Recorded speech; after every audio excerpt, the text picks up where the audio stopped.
Hey, this is E.G. Fisker guy bringing you guys another video. In this video, I'm doing it as actually a collaboration with Garrett Burnside. How are you doing today, Garrett? Hey, I'm doing pretty good. How about you, bro? Hey, man, I'm feeling, and there's one thing I am feeling is myself, and I feel like as though people need to start utilizing their power from within, from the individuality, to understand that they are not of everyone, but they're of their self.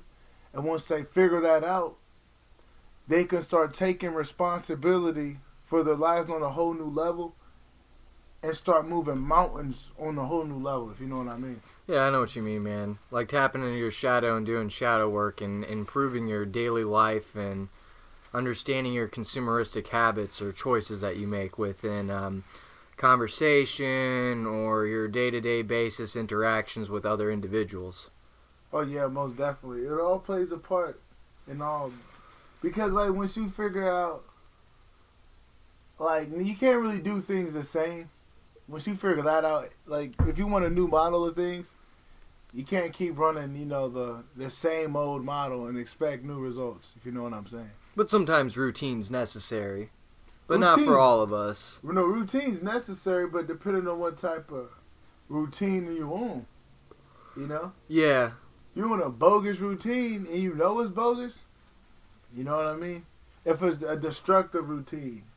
But if you got a creative routine, a routine that gets you in flow, you know what I mean? But if it's like a routine that is kind of knocking you down, a cycle.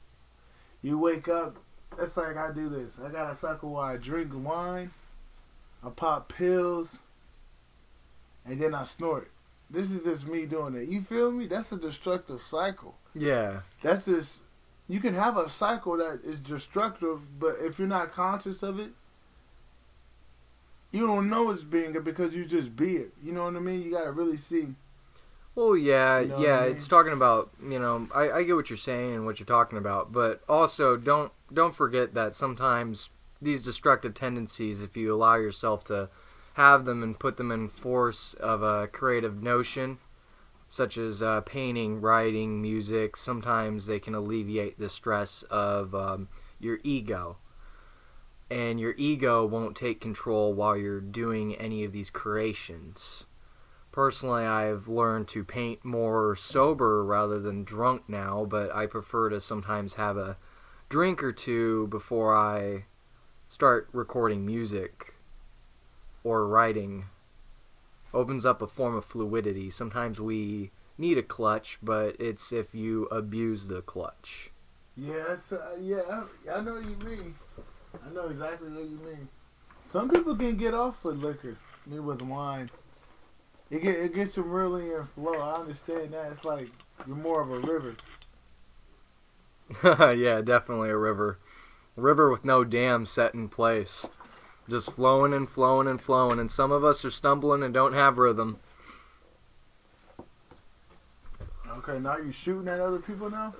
Yeah. Hey, this is an informational video. This ain't a rap battle, man. I know. I'm just playing. But no, dude, I feel you. I feel you. But I have to say this. On being who you are, you're pretty much gonna have to be your own accountant in everything in life, you know? You gotta be that accountant that's impartial, that's not trying to look out for his own habits. You gotta be that accountant that is strict, but he's loving towards him, like a good mom that didn't get abused as a child, that's not gonna abuse her son, but she's got that impartial love. Okay, you don't eat sweets, you only eat greens and vegetables and things that are beneficial for you. You can't eat the stuff that you want. You get the stuff that you need. So you have to pretty much switch that Impulse control, Yeah, you pretty much. That's what I'm finding out. To really utilize that power and get yourself right, you gotta maintain that. You gotta be your big mom. You gotta be that mom for yourself, that dad for yourself. Yeah, when you're down and dirty and you're broke and you want to spend the last of what you just earned that day on just a couple beers so you can alleviate the stress of being broke. That kind of type beat, Yeah, pretty much getting broke because you don't want to be broke. You feel me? Drinking because you don't want to be broke, right? But you buying something liquor. Yeah. And just allowing yourself to fall back into the routines of habits of just self-destructive or self-medicating behavior. But still, sometimes self-medication is good if someone allows themselves to have a form of restriction, a form of control. It's impulse control at the end of the day. You know, you can't just sit there and go, oh, well, you know, I worked 4 hours today, my paycheck, you know, it's like $200. I'm, you know, 50 short of rent, but I'm going to spend that 50, you know, that I'm going to be short of rent on booze. Or on some gas. See, I think what God would say, if it's gas, he would give you the benefit of the doubt. Because see, guys know if it was a 7 or some OG, he'd understand. I'm just playing. That'd be funny though. He'd be like, I understand. My guy would be telling me the same way with tequila. That or some absinthe. I still need to buy a bottle of absinthe from Benny's. They got like this Van Gogh brand that has the wormwood in it, similar to back in the day that Van Gogh and all the people used to drink in Europe. And it's like $44, and I've just been sitting here thinking to myself, I need to buy this and try this, you know. But I am thankful that I've been spending my money more on beneficial things such as, you know, canvas or paint lately, rather than blowing it all on alcohol or like dumb shit, you know, like we all do. Some of us do. Some of us got it on point. I can't speak for everybody. Yeah. Maybe I'm focusing on too much of a negative outlook, but they have their consumeristic vices still. I'm not gonna say everybody, because there's some people that's probably sharp. They you know what I mean, sharp as a pencil. But yeah, no, I get you with the people that are sharp like a pencil, but I saw this guy post on Facebook, and he's working 120 hours a week at Amazon. And he was only taking home $1,000, and I thought to myself, you know, he's getting finessed. Yeah, you're slaving away, you know. I mean, got child support or something. I don't know. I couldn't picture myself spending so much time just working away, slaving away for like such little money like that. But given our economical times, I understand why some individuals would. But the benefit of that, I mean, is kind of negligent of self-health and self-mental health. You know, I want something more fulfilling rather than working constantly, grinding away at the stone and having no earnings whatsoever. But I have respect for those that are willing to contribute and be a part of our current crony capitalistic society that are promoting these kinds of types of behaviors, and thank you for being a part of the system, I guess. You know, I personally want to find a more ultimate truth, and I hope more people wake up to trying to find these kind of ultimate truths and purposes within themselves. Can I see a letter, please? Yeah, I got you, my guy. No, I hear you, though, finding your true life path within you, in a sense, like finding your mission. Definitely, you know. It's like, after I got fired back in March, which was a blessing, I thought that I would spend most of my time mainly painting and doing the things that I needed to do, but actually it made me slack. And slack sometimes is a necessity for all of us because we need a form of allowing our own mind to slightly regress and regrow the strength in order to do the things that we want to inhabit ourselves within the perimeter of our desires to be. And through these forms of slack, we can acquire our own thoughts that we've been neglecting and regressing this whole time, and we can disintegrate our past selves and integrate into a newer self, a newer being, a newer identity. And I am thankful that I spent the time, about 3 months, just drinking and eating good food, blowing a lot of money and buying a lot of canvas and paint, thinking I'm going to get a lot of things done that I did not get done.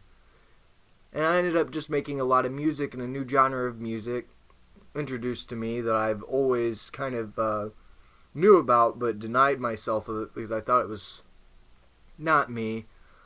and founded a suit purpose in releasing a lot of things that were pent up inside myself. And I feel like people should take the time to journal or create or experience and taste new things in life and find a form of self, regardless of the surrogate activity. Find a form of purpose in your free time to acquire a growth in being.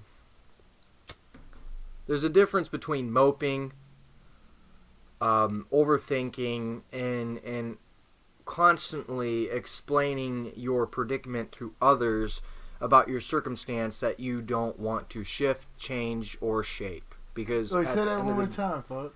There's a difference between moping and regurgitating your own thoughts to others about situations that you put yourself in, such as moping. You can shift, shape, or change them through surrogate activities. And there's plenty of surrogate activities out there. Poetry, writing, music, video. You know, I don't care if you tell stories. You could draw, watercolor. There's plenty of activities. Yeah, I know what you mean. There's a way to transmute that energy and change it up and pretty much have it be beneficial rather than negate you to where you're not doing nothing with it. It's like here. Is that what you mean? Yeah, definitely. It's like here.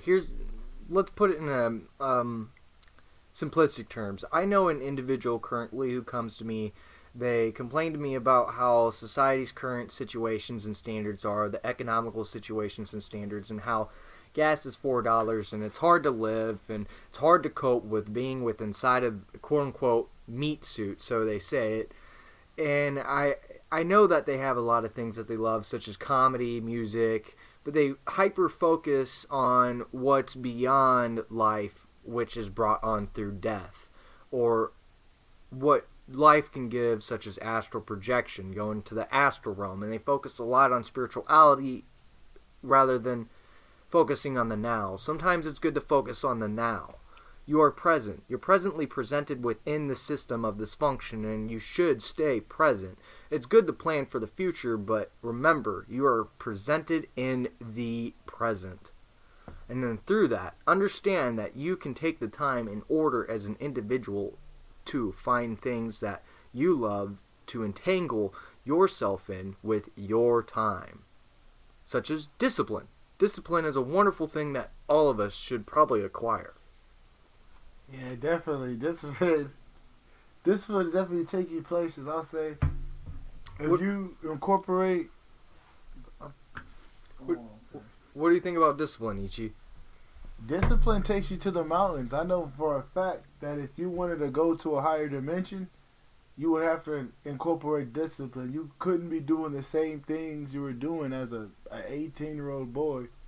You know what I mean? If it was things that was cataclysmic to your growth, and you would expect it to be the same for you getting out of this loop, you would have to be disciplined. You have to enforce things that you never enforced before. You know, and it has to be a thing that you may not get patted on your back, but you know it's taking you to another level. You know what I mean? It could be as simple as getting aggravated at traffic because the roads are never finished. Well, the bridges are never constructed, and they're always promised to be. But you know that you're going to get to the destination that you're designated to be eventually. It might take more time than what you want, but it's like, think about it like this. You're driving down the road or a highway, and everyone's in a rush. You always got that passer, that person who's trying to pass you by, and he passes others by, and he drives reckless. But there's always a cluster of traffic ahead, and you watch him pass you and pass other cars to lead to a spot within the traffic where he can't pass anyone. And he sits there and drives and drives and drives on the bumpers of the cars that are in front of him, but he never gets anywhere. Sometimes it's best to flow. People have a problem with understanding self-control, or they can't control things around them, and that's where discipline comes in. Discipline is a perfect example of how people should acquire a form of self-control, because you cannot permit yourself beyond traffic. You can't control traffic. Traffic is naturally occurring. You can't control other people. Same thing with the economy. You know, a bunch of men in a suit get together, smoking cigars and drinking scotch and smelling like mothballs can go drop the fucking economy any moment. You can't control that, can you? It's where you try to find a form of discipline. Yeah, I feel you definitely gotta have discipline. Yeah. Oh, man. Yeah, most definitely. Because if you don't, you'll just get entangled with everything else, and you will just be running in circles. To be honest. Feeling like Sonic the Hedgehog trying to catch some rings. Hell yeah. Yeah, you definitely need that discipline. You know, and that's what another thing was like. Escaping this, I wouldn't even say escaping, but getting out of this dimension, you would have to like do things that you never did before. You know what I mean? Yeah, opening and expanding your mind, and not getting situated in certain topics or certain subjects, you know, because you got to take everything somewhat with a grain of salt. You got to be skeptical of most things. A lot of people don't really like to take time to look into history or to be skeptical of history. Once again, it's always written by those who, one, are those who are in charge, and a lot of people, such as you or I or anyone, we all somewhat have a habit, even if it's the smallest or a little bit, of being able to put our own agenda in a way of what we talk about. What do you mean by that? Well, as humans in a human collective in general, it's like friendships. All friendships have a form of agendas in a way. Like, where, for example, like friends have a way of where, hey, you know, I kick it with so-and-so, they benefit me in this way. You know, it's like a scratch my back, scratch your back situation. Friends are always interchanging gifts, regardless of social companionship or situations or positions, you know? To a degree, some. Like, yeah, like what he got. Some of them do be like that. No cap. I could be looking at it in somewhat of a nihilistic aspect. There is true friends, though, too. Yeah, because I can't say that everybody uses people. What you're saying is like people use other people for shit. Okay. But you do got some motherfuckers that's just, hey, you feel me? You just got people that are just legit. You know what I mean? Yeah, and those are very hard individuals to find, and I wish that there was more people who had kind of an agapey form of love for everyone, you know, like a closer form to God sort of love, you know, where they not even a humanitarian, it's almost words that the English language can't even explain form of love. Like just a complete, wholesome, universal understanding. Yeah, because those people are out here, but you gotta get yourself matching their energy. Like attracts like, you know what I'm saying? True.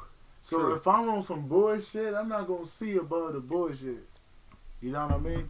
Well, I've always had the habit of attracting people that have always needed help from me. That are in lower aspects, even though I'm somewhat in a higher aspect, but I have aspects where I lack as well, and we all do. That's why there's always forms of improvement. Everyone can improve, you know. And honestly, sometimes I like taking this route, and maybe I shouldn't take this route. Maybe this is contradictory, but what's this route? sometimes things are just best to be as they are. Have you ever thought about that? Or is that defeatist? I've pondered this a lot lately. I mean, I know what you mean, but some things gotta. What do you mean? Yeah, for the moment until it's time to change in a sense. Honestly, yeah, thank you. I've been needing to hear something like that. I think I've been in more of a relaxed approach lately. And I think we all need to take that. A relaxed approach? Sometimes, yeah. Yeah, to take a chill pill. No, but anyways, dude, what's been on What's a big thing that's been on your mind lately? One of them has been ascending, but staying on the true path. Like there's a path. If you're a chosen one, I can't say too much on who's chosen. I don't want to say too much into that, like to how serious who's chosen. But you will know who if you're chosen by knowing if you're chosen by the term of events. And I feel like you shouldn't sit here and tell people if you're chosen or not. But just say from an event, because it's like, nigga, that's an event for you to know. But for the ones that are chosen, you got this true light path that you have to utilize, and you have a calling. Everybody got their own life to live. You got free will, but before you came here, and you have like past life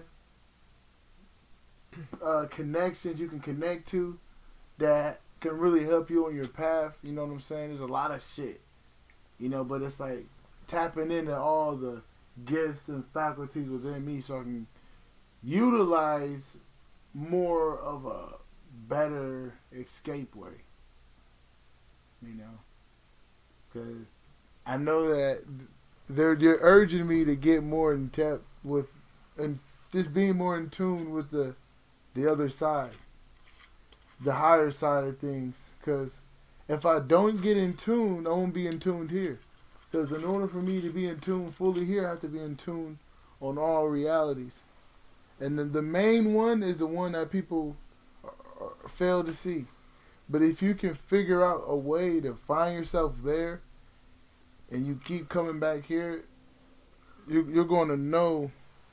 You're going to know where you're going ultimately when it's really time to go. So you're not going to be a fool and try to get yourself stuck, because you always had a sense of where you were going. If you never had a sense of where you were going, you could be lost and you could keep coming back, because like what you're doing here, you could be giving your power away to other individuals. You don't even know it. Even entities. Yeah, that's what I'm saying. Like, you don't even know you're doing it. So you're going to keep coming back, so you figure out ways to get your power back. So just like finding ways that you doing things just to utilize my power so I can start seeing more fruitful benefits from it. There's always fruitful things from it, but you just got to stay true to it. You really can't rely any on an outside source to validate you, such as drugs, emotions that aren't, you know what I mean? Any of that.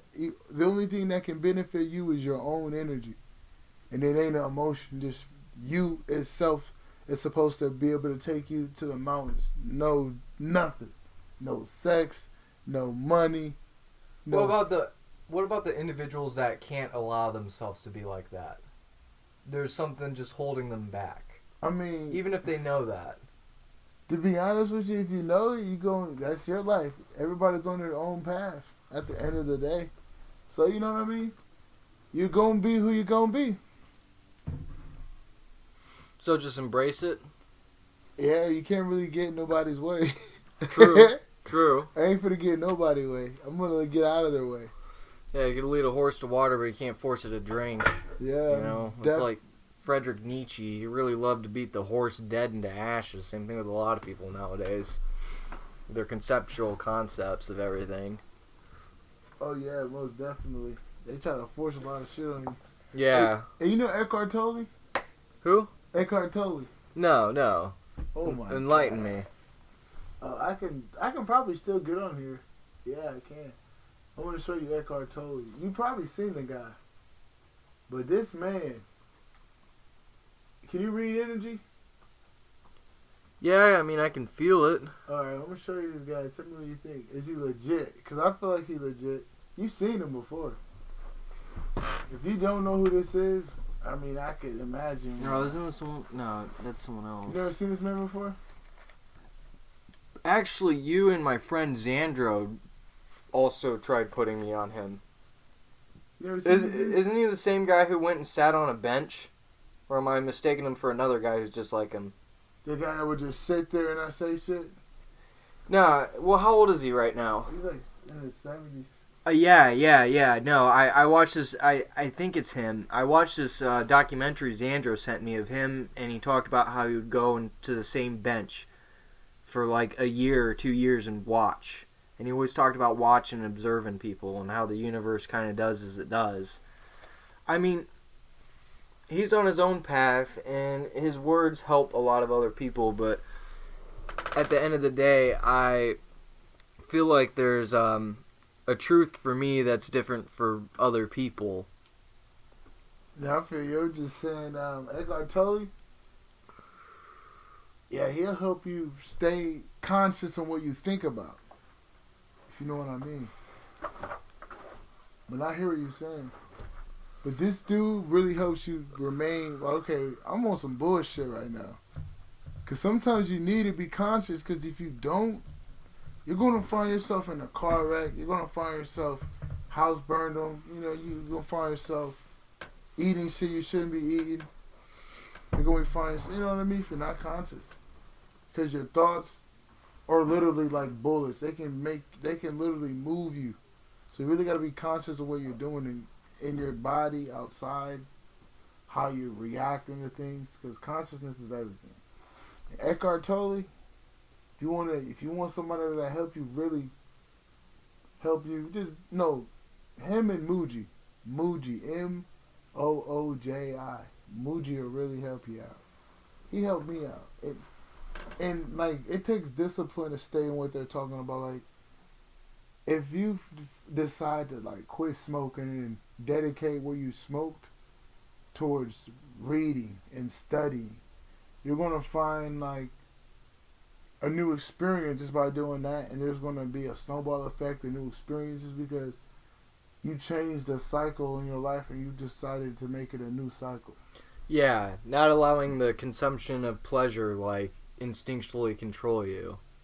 Oh yeah, most definitely. Which sometimes I feel like I have a habit of where I don't feel like I have enough of me time or time for me. And maybe that's a form of my own gluttony where I would like to, not to sound all Christian over here, but where I really like to take the time to delve into doing useless, sensible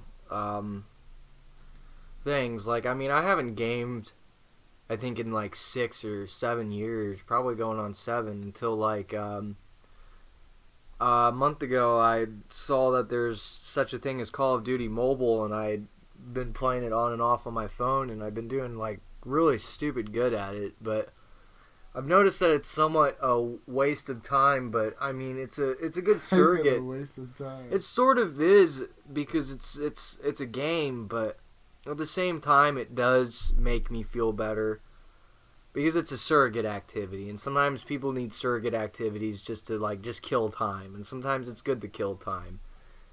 It's just as long as you have an end goal. And I mean, you know, later on tonight I'm gonna go back to working on a 5 foot by 4 foot painting and do some 16 by 20s. So, you know, I got like 6 other paintings I need to work on tonight. Oh, yeah, that's what's up. No, I hear you though, but sometimes, like, I was just playing the game the other day. It's the game I was playing as a child, a wrestling game. Like, I will never stop playing that game until I ascend, because I'm doing what I love, and there's a balance towards it, and that's not really destructive as long as you're not playing and you got a piss and you're pissing on yourself. No, there's some motherfuckers out there with like piss jars, dude. Yeah, when you doing shit like that and you eating quick shit, like, you know what I mean, like Twinkies and quick shit, and you playing the game all day, shit like that, that's when you know it's a problem. Yeah, that's when you need to have a little intervention and talk to yourself, you know. But if you just playing it here and there, you cool. Well, I mean, you know, half and half. I've been thinking about like getting a PlayStation 4, if I was to be honest, just because I haven't played Fallout 4 forever, and I kind of want to. The mods. I know, the mods on that sound so great. I played the fuck out of that shit. The mods, bro. The mods made me bored of it. The mods, dude. Oh my. The mods are so amazing. I was a god, dude. You feel me? Dude, that's why I would put the game will lag out and shit. That's why I would put it on very hard mode, man. I did the same thing, bro, and the game is still easy. Yeah, but I mean, still, at the end of the day, I wouldn't, like, mod it to where, like, I have all these, like, legendary guns. Yeah. I would do like some build everything and just get some cool weapon skins and like throw in some other like HD you gonna effects. Get guns. Don't trust you. You gonna get guns. Yeah, the weapon skins, man. Fuck the guns. You gonna get that guns because you gonna figure out what they got, bro. Trust me. Squad H. Oh man, they got guns like a motherfucker. Yeah, I mean, I saw this one mod where it's like they mix Stalker within the game, and it looked pretty cool. But I don't know. I would like to have the build anywhere mod and just build in like a big like mutant filled like city and shit, and have like a giant like sky tower. Like that'd be cool as hell. But I don't know, man. I mean, other than that, I also wanted it so I could just play the old fashioned Punisher game or like Gun. You know, like the OG Red Dead Redemption, like, open world kind of game, but it wasn't Red Dead. It was called Gun, but it was still made by Rockstar. But I missed that game. That was a good fucking game. I don't know, that gives me some nostalgia when I was younger, but other than that, I feel like sometimes it's futile to constantly think about stuff like that, you know? I mean, if you're a kid, that's like saying the kid don't dream. You feel me? I mean, to a point, I know not to... Bro, I'll be playing the same fucking game ever since I was playing as a child. And it gives me... I wouldn't say it gives me euphoria, but I know what I love and I play the shit to a T.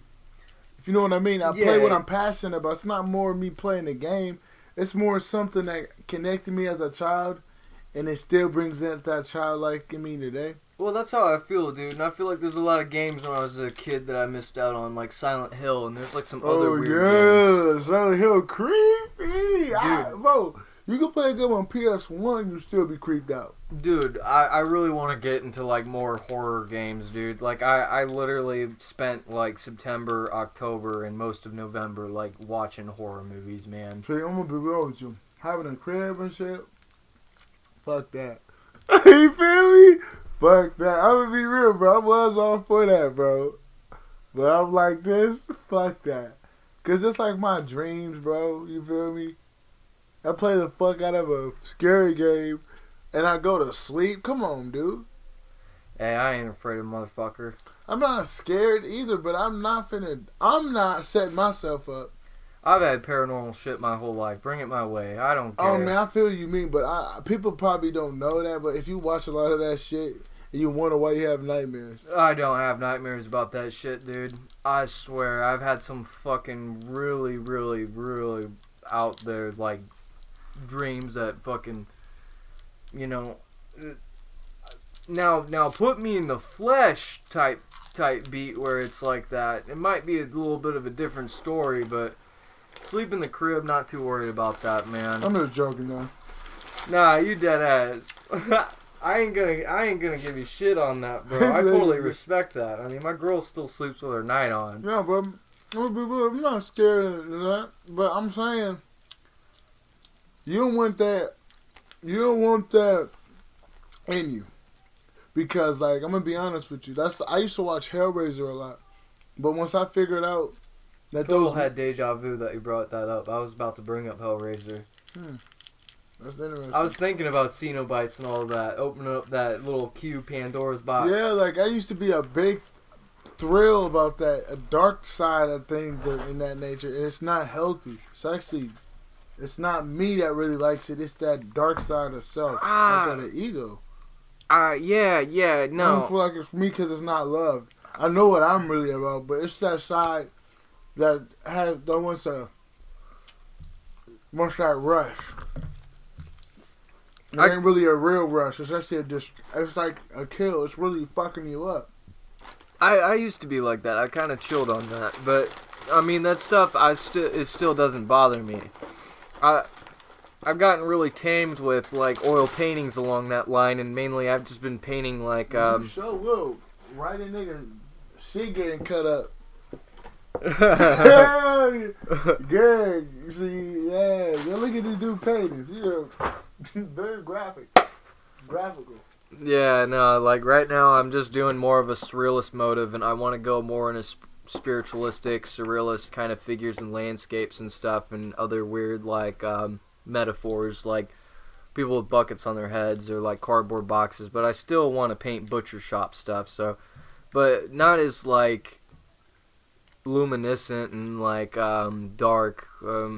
Luminescent's the wrong term. I meant luminescent in the sense I've been painting it more in a brighter sense, you know, not in a darker sense, just more in a brighter sense of, hey, this is average day consumption of flesh, you know.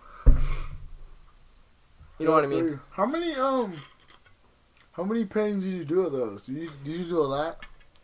How many paintings of meat have I done? Yeah. Honestly, let me think.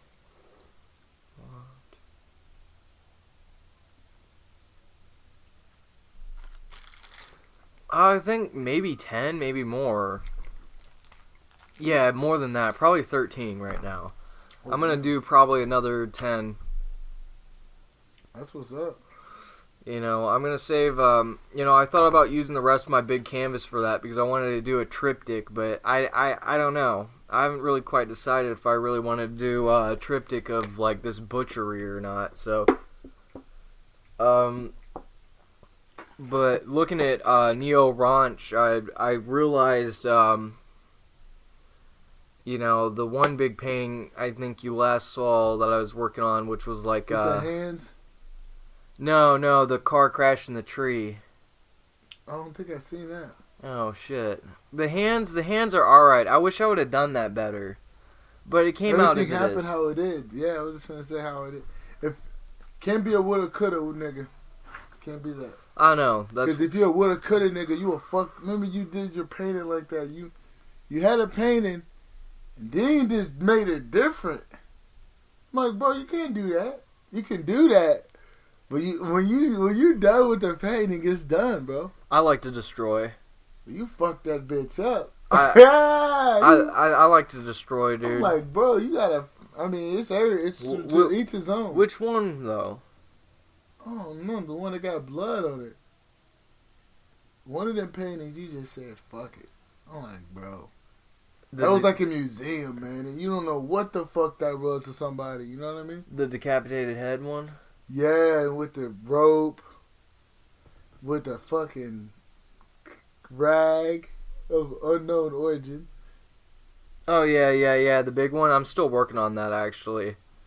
I got a better idea rather than a skull for the head. That's why I painted over it. I'm gonna do like this, like, kind of H.P. Lovecraft kind of way, or maybe I took too much inspiration from Augusto, which is this Italian painter, but I'm gonna do like this Corallus kind of like coral like conch or like a shell like face and give it like teeth. But I think I know what you're talking about, the one where I decapitated my head and it's like someone holding my head. That's the one where you had that rag on it. Oh, the rag. Yeah, I can't say because I can't rib you. I don't want to rib you out. Oh, you're talking about the head that's in the bowl that's on the tablecloth? I'm gonna be real. There's one that you got a rag on there and there's blood on there, a Band-Aid with blood on it. I mean, it's one of the biggest paintings you got. Honestly, I don't remember that one. I don't know. You must have forgot it. Yeah, I must have. Oh, well, I mean, it is what it is. Yeah, it's really hard to forget. I would say it, but I don't want to say it. You know what I'm saying? Yeah. We're going to leave that. You're going to leave that. We're going to leave that information out. But yeah, though, I remember that one. I'm like, it was something else to begin with, to be honest with you. That's sometimes how they go, you know. Oh, God. Like, what the fuck was he thinking? Not even be like, because it was something else, man. Especially the details and what it involved. What was on it, man. It was unexplainable. Well, that's how they just kind of like go about, you know. Go about like that. You know? Do that. See, I'm telling you, man. See, people may not know this, but if you were to have a site, what would be on your website? because you say you have paintings. Usually every artist that paints, you got like what, 12 paintings of a meat dude. No, it's more of like a butchery, like just like cows, like dead cows, skinned and like at a butcher shop. It's like more butcher shop paintings, I honestly don't really know what they mean currently at the time. I really never took the time to really look into what I'm painting. I prefer what people tell me what they think of them and just kind of like let it be. Maybe I should do the opposite. I don't know. I'm kind of, I guess, existing and creating. But I know that if I have a website, I want to have more of my current au revoir rather than my past. Even though I could definitely put together my past au revoir pretty well, but there'll be plenty of missing pieces because I either sell them cheaply, sell them a little moderately, or give them away. And, it's a good half and half of doing both of that, so... Francis Bacon, one of his most expensive triptychs of Lucian Freud, he sold for like 160 British pounds, and that's really not shit. I mean, well, if we're to look at 160 British pounds in today, that'd be probably close to like $2,000 that he sold those paintings for from that time period for the triptych, which ain't shit. That ain't shit. Sadly, that exact painting to this day is being sold like over $100 million in auction. It's like Andrew Wyatt's Christina painting, which is his most renowned known painting. He sold at the time for I think $1,800 to the guy who owned the Modern Museum Modern Art in 1948, and it was $1,806.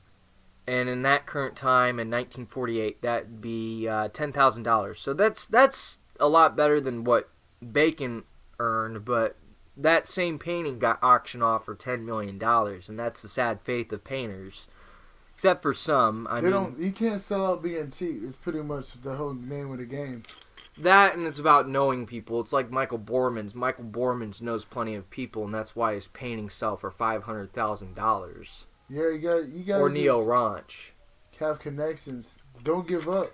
Because I feel like if you're selling out so sure you won't be able to see above what you're selling for. You know what I mean? Honestly, yeah, but also you have to remember that, especially for my state, I need a good source of income. And I mean, if I was to sell a lot of pieces at a decent price to people, I would like to do that. And I wish that I could sell it in somewhat of a consumeristic value, but at the same long breath, that kind of fucks me over. I don't really want to be like the cheap Andy Warhol, and I need to be rid of that idea. It's just, I look at a lot of painters that paint at my level or more than my level, and they'll sell smaller pieces at the same price constantly so they can get a small income. Or there's this one painter that I like, Ray Klein. I like her earlier work a lot more than her newer work. It's too abstract for me. I'm trying to get out of abstraction somewhat. She went from selling like pieces at like $200 a pop to like $8,000, and people were buying them. And but she has the followers and she has the social media status in order to be able to do that. And I somewhat need to acquire that, sadly. I just haven't really taken the time to do that. Yeah, I'm going to be real. What you got, if somebody was you, I'm just saying, if I were you and I had that, dude, I'm going to sell my shit now short because I know what I have. Because, like, bro, I remember when you had your shit up. You sold a cardboard painting for like $180. You feel me? Quick as fuck. Bro, that was just a sign of like, 2 of them, Yeah, bro. That's what I'm like, bro. It's all there. And I you had just it. Couldn't sell yourself short. Well, it's like optic, dude. I did such a good like abstract photorealistic like black and white painting of a man with sunglasses that got like over 300,000 like 30,000 reaches on my promotion. Like over God knows how many likes and saves and shares. And I don't know how many people clicked their fucking website, and I put a decent price for someone to buy it, and I don't know why no one bought it. It's a good painting. I'm gonna be real with you. It's time. I feel like, bro, if the website was up ever since then, bro, people would have been buying it because it's all about consistency. It's not about looking at the result. It's about you staying up and believing in yourself, because when nobody believes in you, who else is gonna believe in you, bro? Yeah, and nobody's gonna believe in you if you don't believe. I think that's part of my problem, and also, I mean, you know, if I was to look at my recent post, I had a couple of painters that are prominent message me, and they're like, "Finally, you've painted. How have you been? Finally, you uploaded stuff. Your work is completely beautiful, you know, currently." And I'm like, "Oh, just a lot of stuff, just going through my own misanthropic catharsistic state, you know, which we all go through, but." I do know that I'm finding myself, and I, like my girlfriend always preaches to me, I talk about just do it to everyone.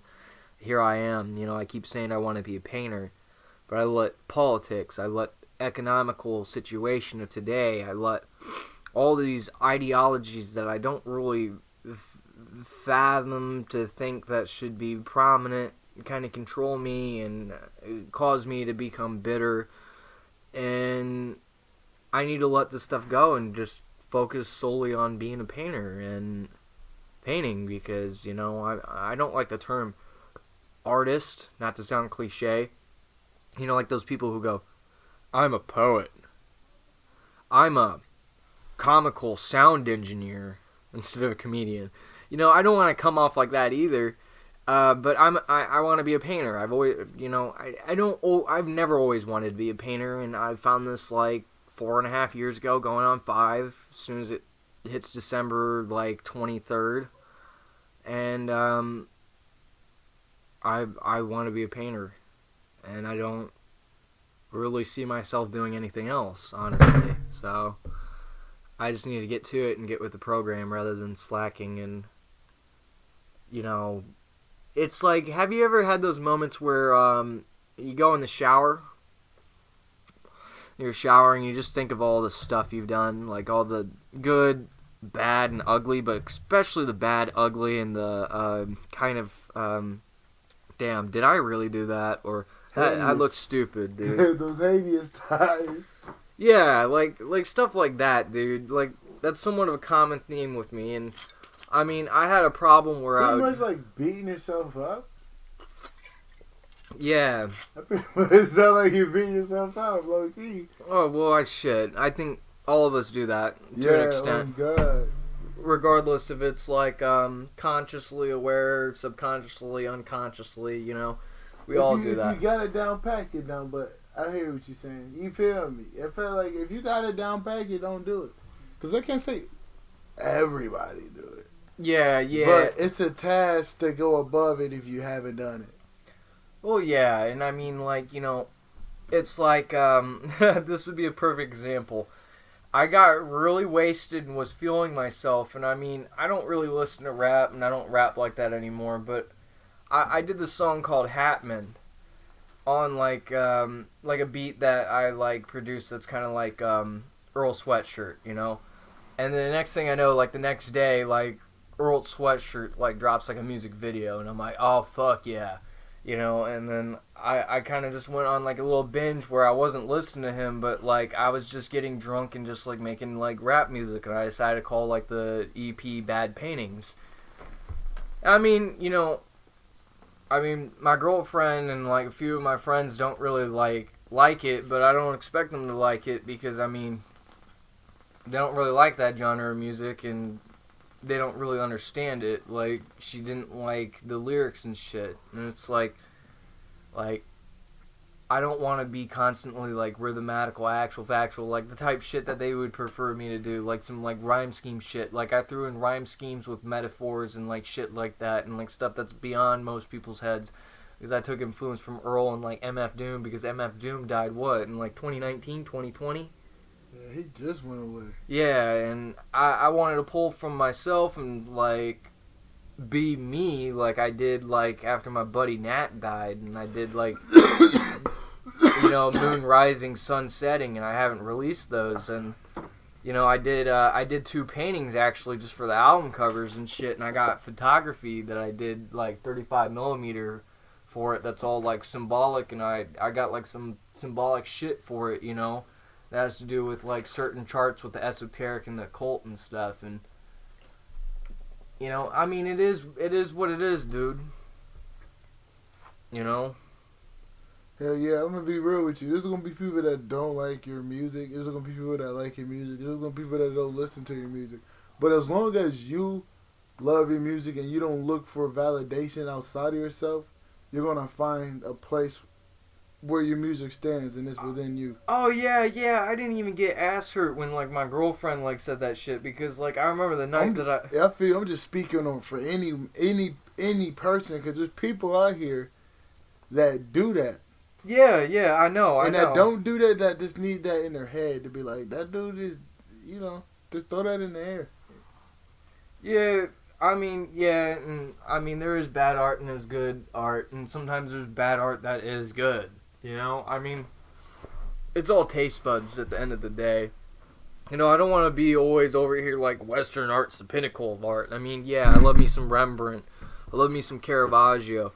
I love me some Diego Velázquez for painting, But, it's like my girlfriend, a few days ago, she's like, oh, you're going to go on about Western art, blah, blah, blah, but look at Philip Gaston,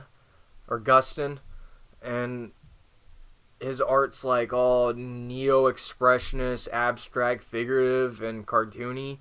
And I'm like, yeah, I like Guston. I like Guston's message, I mean, he was Jewish. He grew up in a time period in the 20s where he had to deal with, like, a lot of discrimination. And I like the factor that he took that discrimination and cartoonized that, like, and took his old Overa when he was in art school with Pollock and his figurative art that was more, like, figurative/cubistic, and cartoonized it and created a whole new genre of art, at his time period where everyone was making minimalist art in America and abstract expressionistic paintings. And I like Guston. I have nothing against him, I mean, if it wasn't for like Guston, I mean, we wouldn't have a lot of the German expressionists around that time period, especially in like East Berlin, like be as they are, like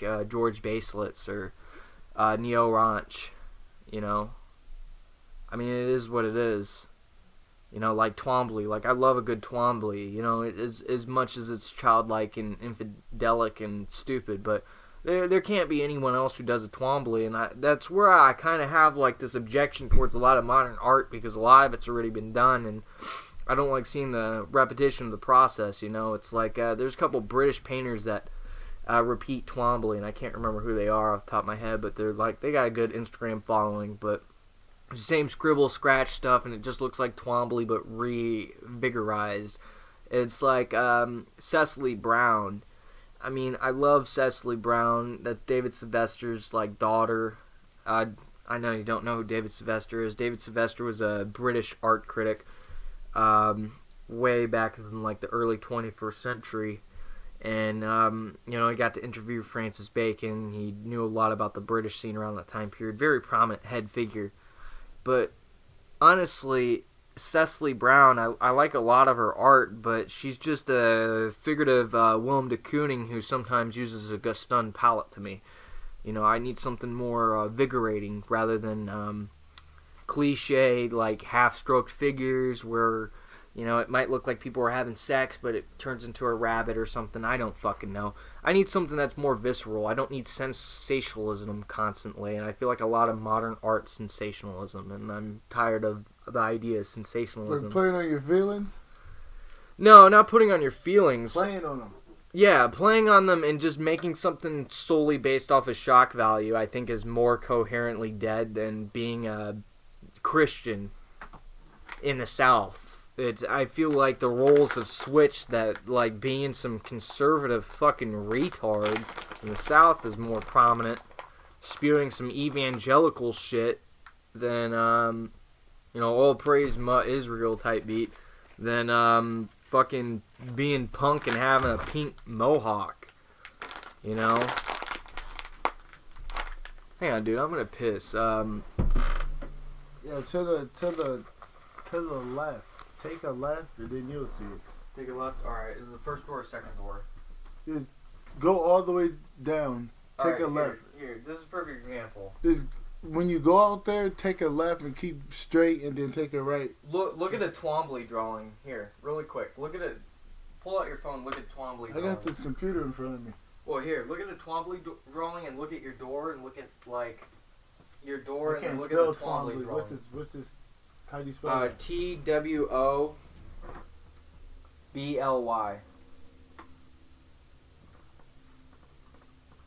It's Ly, homie.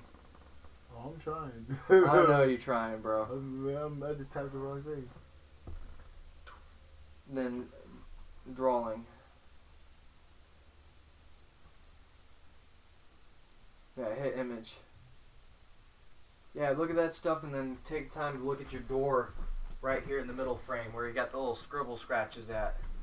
Tell me if you don't see a difference. Like, people be buying that? Yeah. Like, what the fuck? Is that even finished?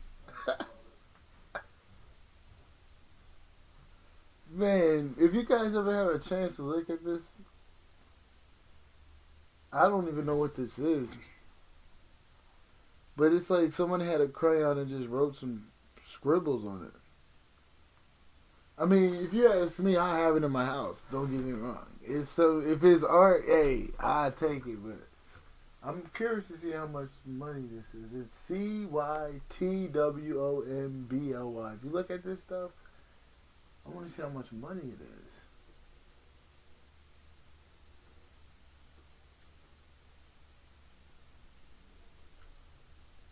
$21K, 11,000, 74,000, 9,000, 16,000, 10,000, 12,000, 17,000. They go hard. He definitely got some. It's definitely up there. He got something for. Yeah, it has 74K. It has a childish infantilism to them, you know, like to the point where anybody can do it. He'll make you feel like you can draw. Not anyone can do a Twombly. I'm gonna say that. No, but I'm saying I studied the guy for honestly he just make you feel like you could do it. Is what I'm saying. If you know what I mean. He just until you go and do it. Now I'll say this. I did let me think. I'm not really great at time anymore, but there's a time period where I stopped figurative art and I solely focused on minimalism and abstract expressionism just so I can learn modernistic art. And Twombly, Robert Rauschenberg, and a bunch of others were somewhat of a huge influence on me. And there's some Twomblys that I did, and some of them I don't have that I sold for quite a bit. And I understood Twombly. He didn't sit there and did it. He would stare at a blank canvas for 4 or 5 hours before leaving a single scratch. And after really looking at his art, you could see where it's not, I'm going to scribble scratch, do this really fast. It's very light. It's thought out through. He's trying. It's unconsciously thought out. and it's placed together really perfect. I feel you. But not all of them are like that, but a good amount of them are. I feel what you're saying. But if that's repetitively done throughout art, I think there's no point in a Twombly. Twombly's Twombly. Anyone else who does that, it's no point in doing it. You're just gonna look like a Twombly. Yeah, but what he doing? What he doing is it ain't bad. Well, it just makes it. It's very simplistic. Sometimes there's nothing wrong with simplicity. Look at a But that- Rothko.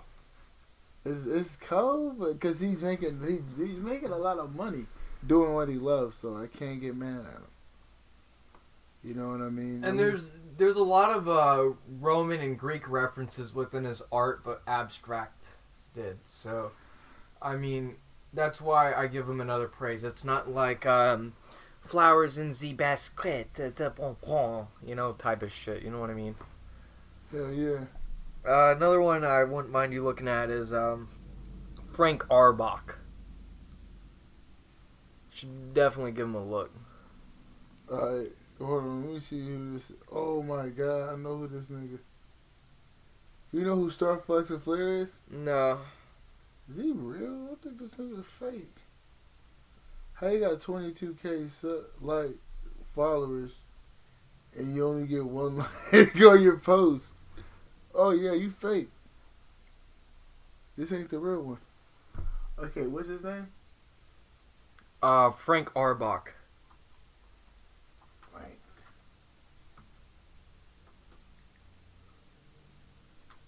Oh, I found him. German British painter. German Jewish British painter. You wanted to throw that Jew in there. I don't see Jew in here. He's actually he's Jewish. He's still alive too. Yeah, he was friends with Francis Bacon, Lucian Freud. It's actually interesting. That's actually pretty good. I mean, that's all. Yeah, interesting.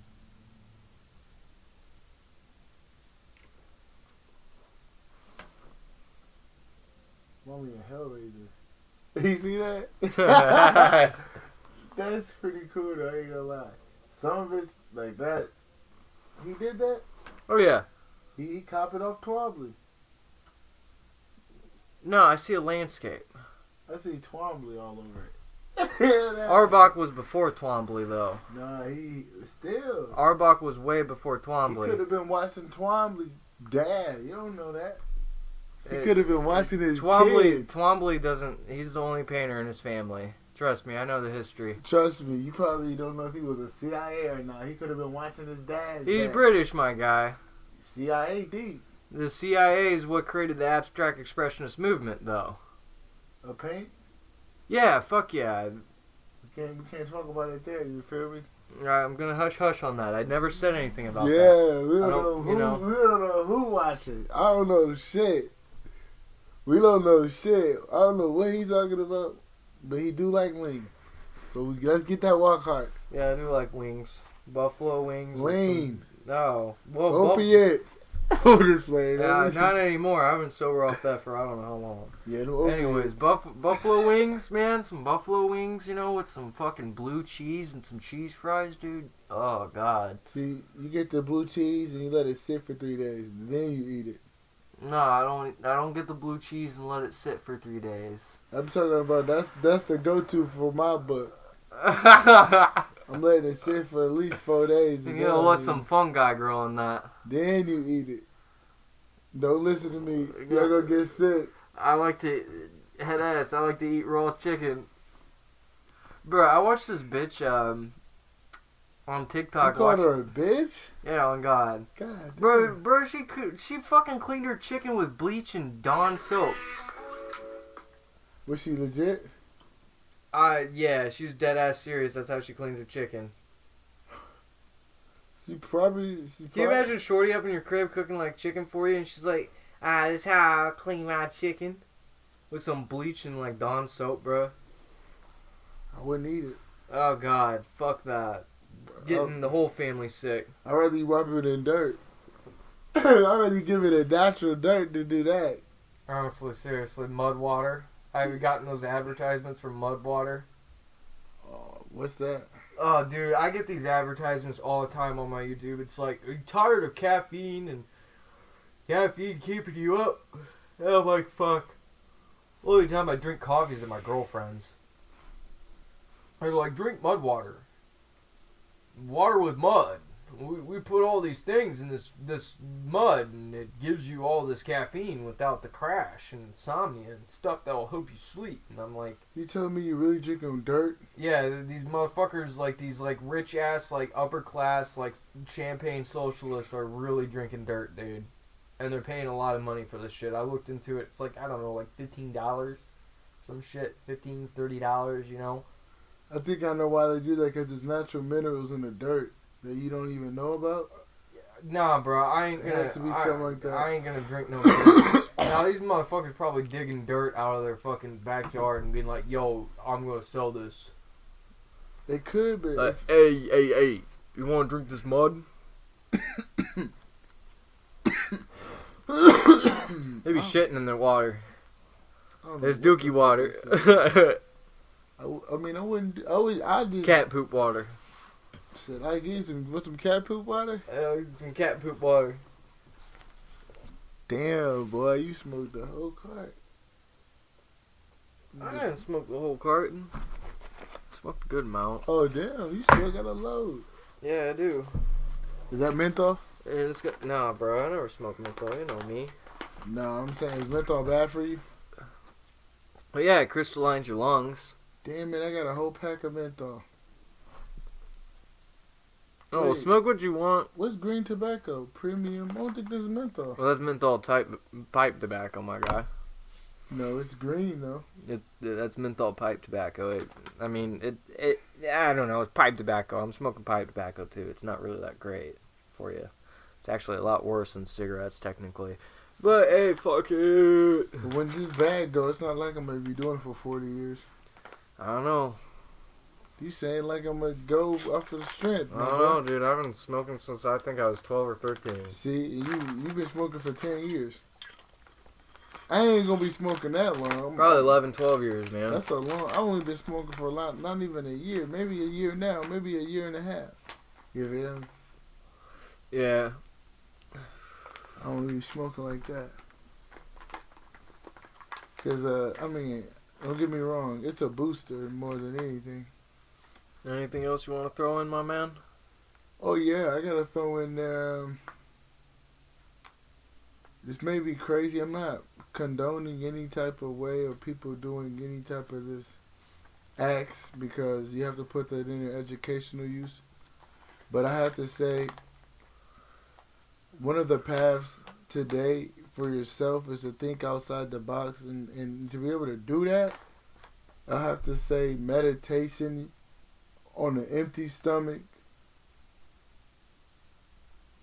using a theta metronome or a delta metronome. I'll link it in the description below.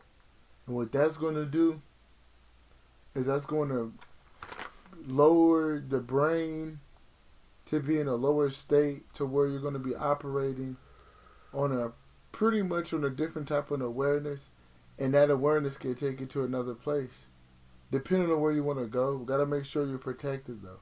But I have to say, now, if you were doing, I don't condone anyone doing it, but I surge my LSD, and you were to do that, it's basically like a shortcut to the point where what would be 10, 15 minutes, no, more like 2 hours of meditation, pure discipline to get there. And it takes more forgiveness when you want to get there. But when you on that, it'll take you 15 minutes, and you have to brace yourself, you know. And if you want to jumpstart your evolution and see what's beyond the veil, I highly recommend you do that. Get some LSD.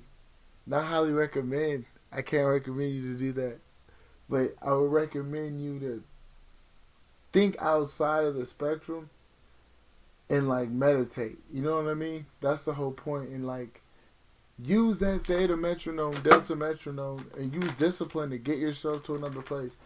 And let go of fear. Because it's going to be unknown. You're not going to know what's up. So you got to brace yourself. It's not going to be the same. And I noticed that there's plenty of times where I was literally off the LSD and I got my eyes open with the theta metronome and everything just shifted to black. It went cloudy.